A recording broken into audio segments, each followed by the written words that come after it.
It was only after the awakening that I finally understood. I was the designated simp, the pathetic, rich side character in a story that wasn't even about me.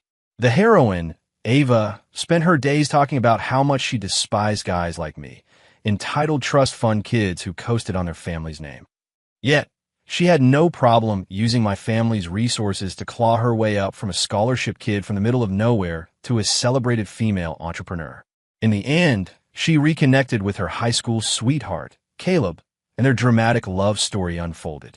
And me, I was just the comic relief, the lubricant for their romance. Without my pathetic fawning, their grand love affair wouldn't have seemed so perfect. The original script had me spiraling into a deep depression after Ava's wedding. I crashed my car in Australia, and the accident would accidentally expose the true scale of my family's wealth. I'd become a pariah online, a target for public outrage. Ava, hearing the news, would fly all the way to Australia just to mock me one last time. Ultimately, my family would disown me, and I'd be exiled, forbidden from ever setting foot in the United States again. Seriously? I'm the heir to the Covington fortune, and you want me to be some girl's doormat? The cliché devoted and wealthy sidekick? Give me a break. I'm rich, not an idiot. With my money, who couldn't I have? But no, I was supposed to hang myself up on this one dead tree, day in and day out. The more I thought about it, the less sense it made. Spence, hurry up and introduce me to Mr. Donovan. Ava Miller's voice cut through my thoughts. Looking at her now, it was almost laughable. She put on her most meticulous makeup for tonight, dressed in a Chanel suit I'd bought her last month, her eyes glittering with ambition. I glanced down at my own wrist. I was wearing the cheap smartwatch she'd given me. The absurdity of it was staggering. When she first gave me this $50 piece of plastic, I'd been as happy as a kid on Christmas morning. Now it just felt like a joke, especially since I knew she'd gifted Caleb Evans, her one that got away, a $10,000 Omega as a performance bonus. A bonus for what? I was the one who'd landed the company's biggest clients. If anyone deserved a bonus, shouldn't it have been me? It was only later that I put it all together. Caleb was her childhood sweetheart, the one she never got over. They'd reconnected a few weeks ago, and ever since, it had been a nonstop festival of longing glances and inside jokes. I felt like the third wheel, constantly intruding on their perfect little world. The more I thought about it, the angrier I got. The story had now brought us to a corporate gala at the plaza. I'd brought Ava and Caleb along, intending to network on their behalf. After all, with my family name, most people would at least pretend to be interested. Caleb stood just behind Ava, dressed in a sharp, well-fitting suit, his face a mask of smug disdain for me. The two of them loved to act so high and mighty, as if they were above the crass world of money. Yet, here they were, using my VIP invitation to get through the door. A slow smile spread across my face. "Mr. Donovan," I drawled, gently swirling the champagne in my glass. "Which Mr. Donovan are we talking about?" Ava stomped her foot in frustration. "Rick Donovan, from Donovan Holdings. You said you knew him well." Caleb sneered from behind her. "See, Ava? I told you. Guys like him are all talk. He can't actually help us with anything." I narrowed my eyes, taking in this perfect pair. If I were still their loyal simp, I would have been tripping over myself to make the introduction, not wasting a single second. But I wasn't that guy anymore. And why the hell should I hand over my connections to these two ungrateful snakes? Rick Donovan, I said, my voice smooth. "Of course, I know him. I was just kidding." I paused, letting the moment hang in the air. But since Caleb here is so convinced I'm all talk, then I guess you can just assume I was lying. Can't help you, after all. I swirl my glass again, the ice cubes clinking softly. Ava's expression froze. She never expected me to talk back. For as long as she'd known me, I was the guy who did whatever she asked. This was the first time I'd ever pushed back. Caleb immediately stepped forward, positioning himself protectively in front of her. "Spencer, what's that supposed to mean?" "It means exactly what it sounds like." I took a sip of my champagne, my eyes drifting past them to where Rick Donovan was holding court across the room. "Look, you're already in the door. Donovan's right over there. Feel free to go introduce yourselves." I set my glass down and turned to leave. Ava grabbed my sleeve, her voice laced with an authority she always assumed she had with me. "Spencer, what is wrong with you?" We had a deal. Caleb was getting agitated. Ava, don't beg him. We'll figure out ourselves. I gently pulled my arm free, a smirk playing on my lips as I looked at her. You see, Ava, it's not that I don't want to help you. It's that your boy Caleb here doesn't want me to. I let out a soft chuckle. He's always so determined to undermine me. I wonder what his motives could possibly be. Ava's face went pale, and she shot a glare at Caleb. Caleb didn't mean it like that. But Caleb pulled her behind him, his eyes burning with fury. Spencer, stop trying to drive a wedge between us. I shrugged and made another move to leave. Wait. Ava's voice was suddenly sharp, drawing a few glances from nearby guests. She hurried to my side, lowering her voice to a fierce whisper. Spence, this isn't the time to be fighting with Caleb. He's just stressed. The company is at a critical point, and we need to expand our network. She paused, then played her trump card. If this works out tonight, I promise I'll have dinner with you. Just the two of us. I had to hold back a bitter laugh. Spoken like a true master manipulator. For the old me, that promise would have been the ultimate reward. I pretended to think it over for a moment. Then I nodded. All right, fine. I raised my voice just enough for Caleb to hear. But I have one condition. For the rest of the night, you're my date. That means you'll be on my arm the entire time. As expected, Caleb's face turned crimson, his hands clenched into tight fists. He stormed over, hissing through his teeth. Spencer, don't push it. So you have some money. Who cares? That doesn't make you special. You may have helped Ava in the past, but she got to where she is today because of her own talent. What gives you the right to demand she hangs on you all night? You're nobody to her. 3. I raised an eyebrow, looking down on him with utter contempt. Caleb had some talent, sure, but at the end of the day, he was just an employee. After they'd reconnected, he found out Ava had started her own company. Without a second thought, he quit his job, brought his sales team with him, and joined her. He went from a mid-level manager to the company's vice president overnight. To outsiders, the company's rapid growth looked like it was all his doing. But he knew the truth. The company's most profitable accounts, the ones keeping the lights on, all came from me. He had nothing to do with it. That's why he was always subtly bad-mouthing me, poisoning the well. He was terrified Ava might actually start to rely on me, or worse, develop feelings for me. In short, he was a powerless, insecure loser with a massive ego. I scoffed. If it weren't for me, Ava wouldn't have even had the seed money to start her company. Without the connections I provided, do you really think you'd be a VP right now? I've invested millions in her over the last few years. What's wrong with her acting as my date for one night? Caleb looked like he was about to explode. He straightened his suit jacket, trying to regain some composure. Ava's success is the result of her own hard work. With her abilities, she would have secured funding and been just as successful, even without you. The fact that you're using your petty favors to blackmail her into doing something she doesn't want to do is just pathetic. Beauty is in the eye of the beholder, I guess. Listening to Caleb, Ava's face filled with admiration. She clearly believed every word, convinced that he was her valiant protector. I couldn't help but laugh out loud. Ava, you agree with him, right? Well, in that case, I said, turning away, I'll just find myself another date. Ava's confident expression crumbled. She never imagined I'd just walk away. Spencer, she cried, rushing after me. What do you mean by that? I stopped and looked back at her. If you really believe you can succeed without me, then let's just end this here. Caleb immediately chimed in. Ava, don't beg. We'll talk to Mr. Donovan ourselves. I let out a cold laugh. Fine, go give it your best shot.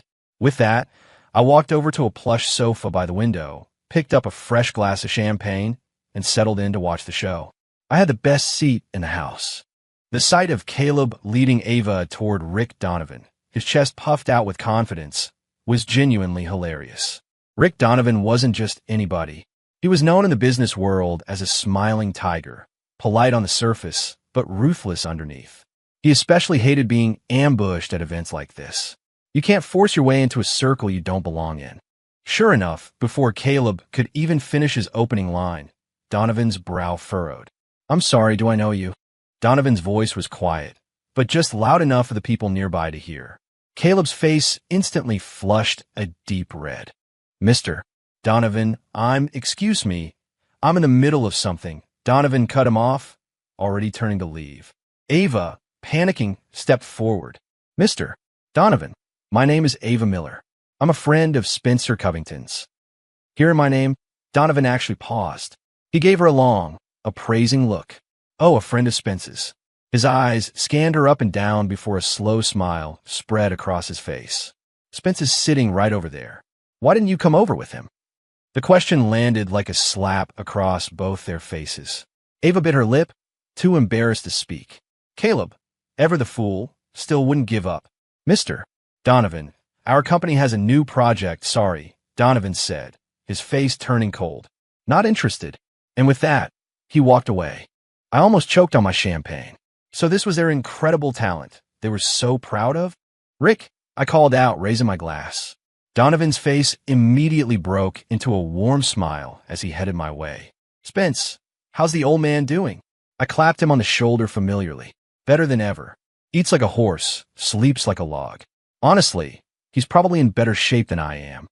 We laughed and clinked glasses. From the corner of my eye, I could see Ava and Caleb standing frozen a short distance away, their faces a mask of humiliation. They clearly had no idea how close I was with Rick Donovan. Spence, who are those two? Donovan asked, nodding discreetly in their direction. I swirled the ice in my glass. Just some people I know. Brought them here to see how the other half lives. I leaned in slightly. They weren't bothering you. Were they, Rick? A look of understanding dawned on Donovan's face. He lowered his voice. You want me to? No need. I cut him off. Let them play.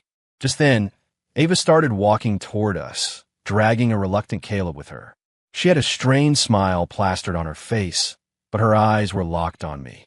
Donovan shot me a knowing look and excused himself, moving a few feet away to pretend to chat with someone else, though he kept glancing back. Ava opened her mouth to speak, but Caleb stepped in front of her. You had to give him credit. He had the bravado of a main character. Ava, don't ask him for anything, he declared. I can't stand people like Spencer Covington. He thinks that just because he has money, he can do whatever he wants and push people around. I burst out laughing. It wasn't just money. I was a Covington. We were practically untouchable. Caleb, if you can't stand me, then don't look at me, I said, standing up to meet his gaze. If I weren't trying to avoid a scene, I would have decked him right then and there. For now, I let him keep running his mouth. But then again, I continued, a cruel smile forming. If you got on your knees and begged me, I might consider putting in a good word for you with Mr. Donovan. Spencer, you're insulting me. You think I need you to? Caleb's face was practically purple with rage, his fists shaking. Before he could finish, I held up a hand to silence him. That's when Ava finally found her voice. Spence, are you enjoying this? Is this all because I wouldn't agree to be your date? Do you have to be so petty? Her voice rose with indignation. Caleb was right about you. You're nothing but a spoiled, arrogant brat. I was so wrong about you. She took a deep breath, her eyes blazing. If you don't apologize to Caleb right now, I am done with you. And as an apology, you're going to introduce us to Mr. Donovan. Finally, real anger. She couldn't believe I'd suggest something so humiliating for her precious Caleb. I slowly rose to my full height, looking down at this delusional pair. Ava Miller, I said, the clinking of ice in my glass the only sound for a moment. Have you forgotten something? She stared, stunned that I'd used her full name. My helping you is a favor, not an obligation, I stated coldly. Who do you think you are to be making demands of me? The resources I've given you over the years have saved you 2 decades of work. And now, suddenly, I'm the bad guy. You should really check your conscience. Caleb sneered. You gave her those things willingly. Ava never asked you for anything. I almost had to laugh at that. You're right. I did. I agreed with a nod. And now, I am willingly taking it all back. Any problem with that? Ava's face went completely white. Spencer, she stammered, her voice trembling. Are you threatening me? Think whatever you want. I shrugged. By the way, that office space your company is using, starting tomorrow, you'll be paying rent. Market rate. If you want to make it on your own, you can start by paying your own bills. Caleb immediately puffed out his chest. Ava, don't be scared. We don't need him. He grabbed her hand, ready to make a grand exit. I chuckled softly. Are you sure you don't need my help? If you apologize right now, I might reconsider. I glanced at my watch. You have 3 minutes. After that, the offer's off the table. Caleb struck what he probably thought was a heroic pose. We don't want your handouts. Ava turned, giving me one last icy glare. Spencer, if you don't get on your knees and apologize to us, we are through. I started clapping, a wide grin on my face. Excellent. A clean break. This day just keeps getting better and better. As I watched them storm out, I pulled out my phone and made a call. Hey, Frank. The rent for Ava Miller's company. Adjust it to the current market rate. Effective immediately. I paused. Oh, and while you're at it, have someone take a look at their company's tax records. After hanging up, I made a few more calls to some friends, systematically cutting off every resource and connection I had ever extended to Ava. A moment later, Rick Donovan sidled up next to me, an eyebrow raised. So they pissed you off? I swirl my champagne. Some people need to learn that their choices have consequences. I looked at him, my expression turning serious. By the way, Rick, you might want to think about taking a long vacation. Soon. Donovan looked confused. According to the original story, right after I introduced him to Ava and Caleb, his father would get caught up in a massive political scandal in New Jersey. The whole state government would be turned upside down. Rick would get arrested, their deal would collapse, and Ava's company would lose a fortune. They, of course, would blame the entire thing on me, forcing me to cover their losses and even making me kneel and apologize. Spence, what are you talking about? That's not funny. I cryptically raised a single finger and pointed it upward. That's all I can say. How you interpret that is up to you. Hey, don't do that. If you can't talk here, let's go up to my private suite.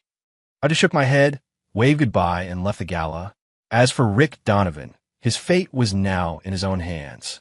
By the next morning, news about me was already making the rounds in the local business community.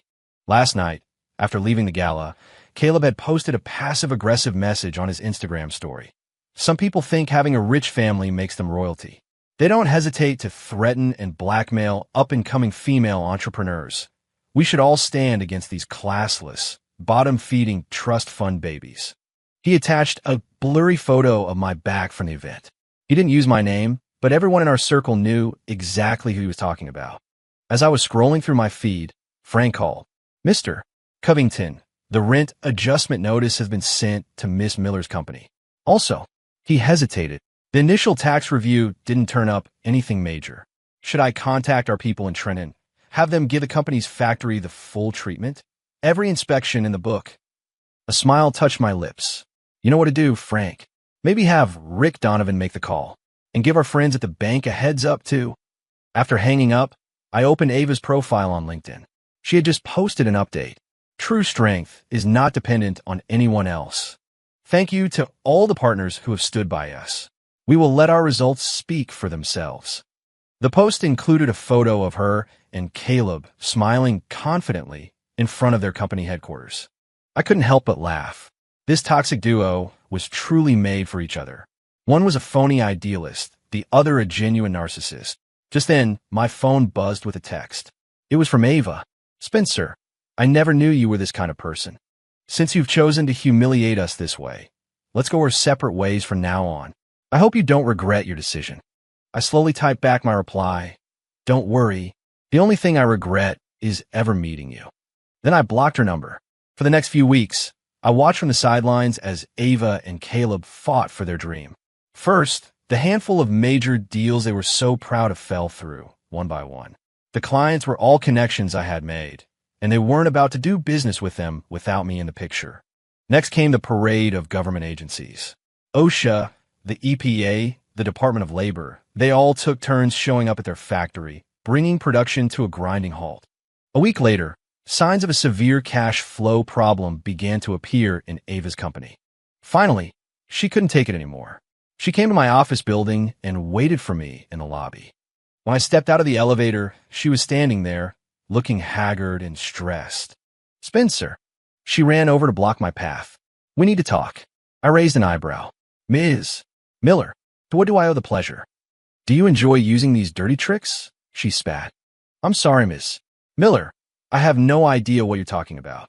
Stop playing dumb. Who else would it be but you? I feigned confusion. What exactly happened? You're not making any sense. Ava bit her lip, her eyes turning red. Spencer, are you going to keep pretending? Clients canceling contracts, surprise inspections, shutting down the factory, the bank freezing our credit line. Are you going to tell me you had nothing to do with any of this? Her voice grew stronger with misplaced righteousness. Don't think this will make me submit to you. Adversity only makes people stronger. We'll be fine without you. I feign a look of shock. Ms.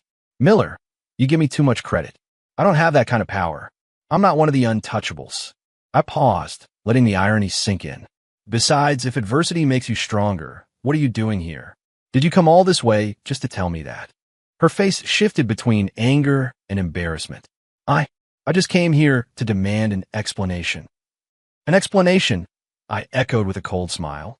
The explanation is that before, everyone was doing you favors because they were doing me a favor. Now that you've made it clear you don't need me, they don't need to extend you that courtesy anymore. I shrugged. That's my best guess, anyway, because I can't think of any other reason. I leaned in conspiratorially. But just between us, I haven't done a thing. I smiled sweetly. This is your time to shine. Ava's face went white. She clenched her fists so tightly her knuckles were bloodless. Spencer, stop with the sarcasm.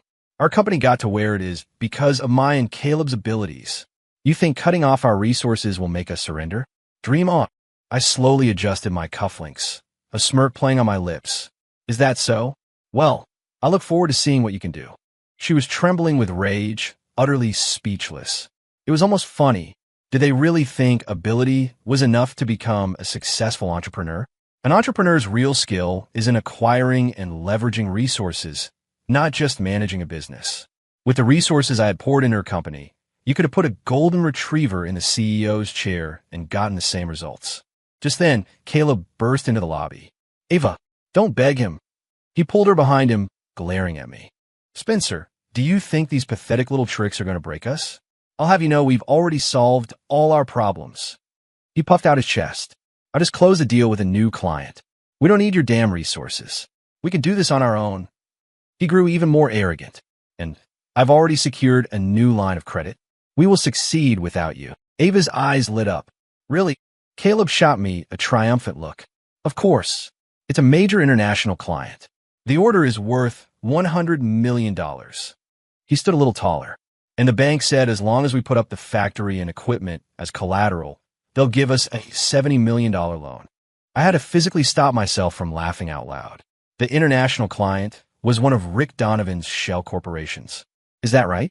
Well, congratulations, I said, my voice dripping with meaning. I hope it's a very fruitful partnership. Ava, let's go.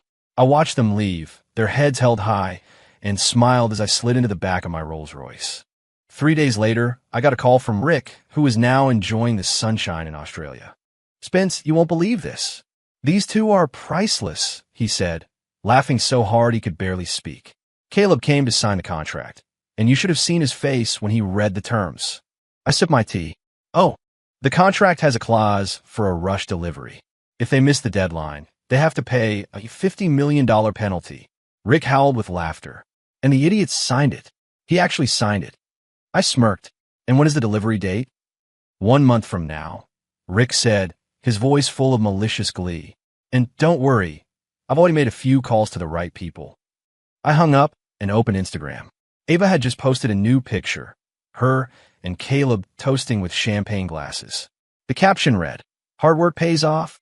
Our company is about to hit a major breakthrough and enter the global market. Thank you to everyone who has fought alongside us." I like the post. Lately, Ava and Caleb's romance have been heating up. They finally made it official, posting a series of couple photos on their social media. With the $70 million loan from the bank, they managed to ease some of their financial pressure. The factory was buzzing with activity day and night. Because of the increased rent, they had to move their corporate office into a cramped space of the factory itself, sharing a room with the administrative staff. Ava even posted a picture of their new, humble setup, framing it as a back-to-our-roots moment. Everything seemed to be heading in the right direction for them. But their luck didn't last long. Less than 2 weeks later, the factory was hit with another series of inspections and was ordered to shut down for a week to address multiple fire code and environmental violations. The news reached me while I was on the golf course with a few friends. Rick Donovan was there, having flown in for the week. Spence, I heard Ava Miller's factory got shut down, one of my friends asked with a sly grin as he took a swing. I slowly put on my sunglasses. Safety hazards. It's important to be thorough. I turned to Rick. By the way, when that $50 million penalty comes through, half of it's mine. Of course, Spence. You helped me out a huge jam. A little kickback is the least I can do. I just smiled as my phone started ringing. It was an unknown number. Hello. I answered lazily. Spencer Covington. Ava's hysterical voice screamed from the other end. Are you really going to hound us to our graves? I motioned for my friends to play on and walked a few steps away. Ms. Miller, whatever are you talking about? Don't play dumb. Her voice was thick with tears. The factory was shut down out of nowhere. This was your doing, wasn't it? We don't have any safety violations. Oh, I raised an eyebrow. Then why were you ordered to cease operations? There was a moment of silence on her end, then Caleb's furious roar. Spencer, you cowardly bastard. If you have a problem, come after me. Leave Ava alone. I chuckled softly. Mr. Evans, you should be careful about making accusations without proof. Your factory getting shut down has nothing to do with me. Who else could it be? Ava shrieked. You just can't stand to see us succeed. Ava, I said in a sing-song voice. You can eat whatever you want, but you can't just say whatever you want. I'm just a regular trust fund kid, not some all-powerful boogeyman. I don't have that kind of influence. With that, I hung up, as if I'd ever admit to something like that. I wasn't about to leave a trail. Rick Donovan had already moved most of his assets offshore and was now enjoying an early retirement in Australia. His father had been quietly moved to a federal correctional facility upstate. With a new administration in Trenton, the political landscape of New Jersey had completely changed. Without Donovan's hidden influence, the regulatory pressure on Ava's company finally let up. But that was the least of her problems. After a week-long shutdown, the factory finally reopened, but they had lost critical production time. The workers put in overtime, but it was impossible to catch up. They were going to miss the delivery deadline. Their contract was about to be breached. Sitting in my office, I read the latest text from Rick. Spence, they missed the deadline. My lawyers are filing the lawsuit as we speak. I deleted the message without replying. Ava's company was in a death spiral. Overdue utility bills for the factory, default notices from the bank, termination letters from other clients. They all came flooding in. Ava and Caleb finally cracked.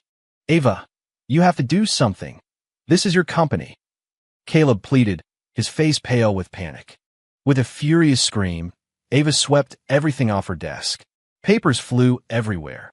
That's enough, she yelled, her eyes red-rimmed as she glared at Caleb. What's the point of saying that now, if you hadn't insisted on signing that rush order? What? I was trying to save the company. Caleb shot back defensively.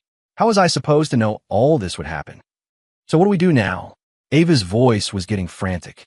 Without that order, we could have closed the company and at least walked away with something.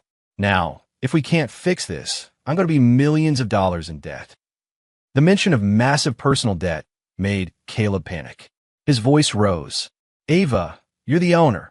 It's your job to figure out, not mine. The few remaining employees in the office stopped working, stealing nervous glances at the unfolding drama. Ava stared at Caleb, her expression one of pure disbelief, as if she was seeing him for the first time. What did you just say? Now that there's a problem, you're trying to wash your hands of it. Her voice dripped with contempt. Who was it that promised he could help me run this company?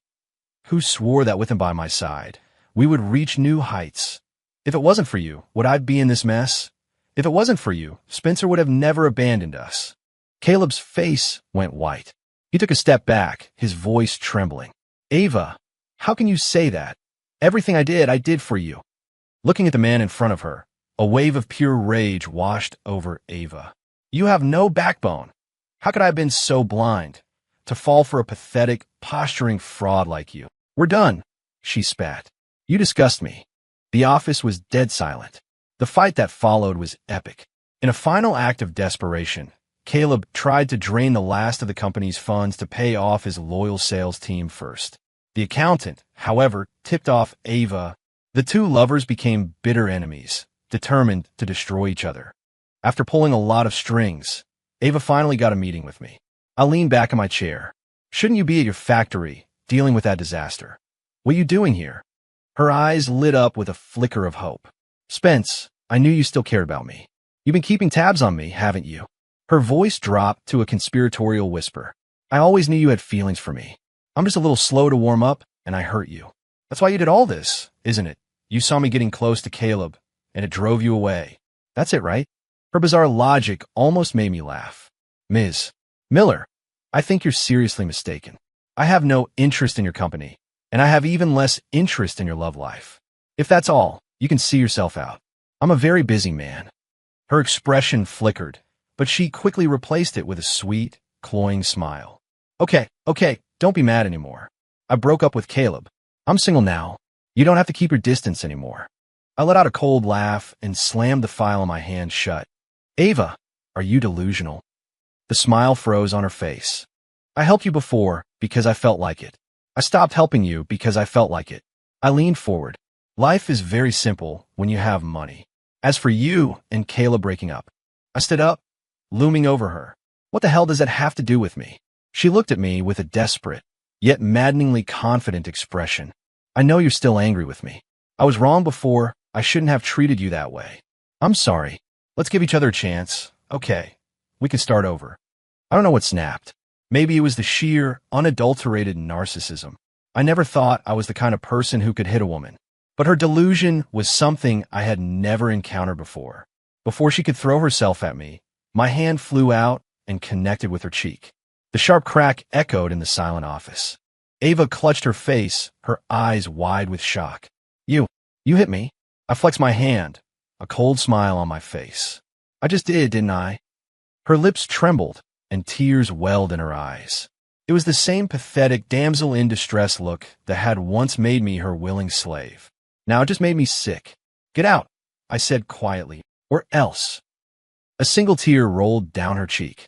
Do you have to be so cruel? I pressed the intercom on my desk. Security, please escort a guest out. After Ava was gone, Caleb launched a full-scale social media assault. Local Air uses family power to crush small business. The ugly truth behind the gilded doors of the elite. He even did an interview with some online tabloid, crying on camera as he detailed my heinous crimes.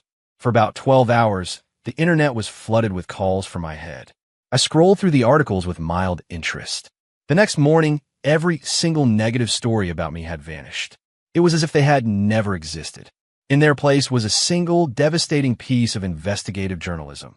The rise and fall of an entrepreneurial goddess. How Ava Miller used and abused her patron. The article laid out, in excruciating detail, how Ava had built her company on the back of a wealthy benefactor, only to cast him aside. The tide of public opinion turned in an instant. The internet's rage found a new target. Ava and Caleb became the ungrateful parasites. 3 days later, Ava's company was officially bankrupt. After Rick Donovan collected the $50 million penalty, the remaining $35 million from the international order, the price had been renegotiated downward, was seized by the bank. After paying some of the outstanding bills and final wages, Caleb tried to run with the last remaining cash, but was caught. The bank liquidated the rest of the assets. The once celebrated female entrepreneur was now more than $40 million in debt. I smiled, and, through the bank, acquired the factory for pennies on the dollar. I flipped it a week later, making a tidy $65 million profit. The bank, on my subtle suggestion, had only loaned them $70 million against an asset worth nearly twice that, precisely so I could get it all back in the end. After selling off the goods from the defaulted order, Rick wired my $25 million cut to my offshore account. I was sitting on the terrace of a private club, sipping a glass of 82 Lafite, feeling profoundly satisfied. My phone rang. An unknown number. Hello. It was Ava, her voice choked with sobs. Spence, I was wrong. Please, you have to help me. I swirled the wine in my glass. I'm sorry, you must have the wrong number. I don't believe we're acquainted. Spence, don't be like that. I know you still have feelings for me. She pleaded, still grasping at straws. I hung up and blocked the number. A moment later, my phone rang again. This time it was my grandfather. Even though I had been careful, the old man knew everything. His voice was calm but firm. This business with the girl, it ends now. Your position is a sensitive one. Don't give anyone leverage against us. I understand, I said. I hung up and let out a long breath. The old man had let me have my revenge. He knew Ava and Caleb had crossed a line. As for Caleb, he was an amateur. He got caught 2 days after he ran with the remaining 700,000. He hadn't even thought to leave the country. When the police brought him in, Ava was there. In a fit of rage, she lunged at him and bit off a piece of his ear. And so the toxic duo both ended up behind bars. A month later, I was on a plane to Australia. Wait, what? I changed the entire plot. How did I still end up in a car crash? My limited edition Rolls-Royce collided head-on with a Mercedes. It was nearly fatal. After my family posted the $10 million bail, I was all over the news back home. My grandfather was forced to leak 3 major celebrity scandals just to distract the public. As for me, I was ordered to stay out of the country for the next 3 years. To reflect on my actions,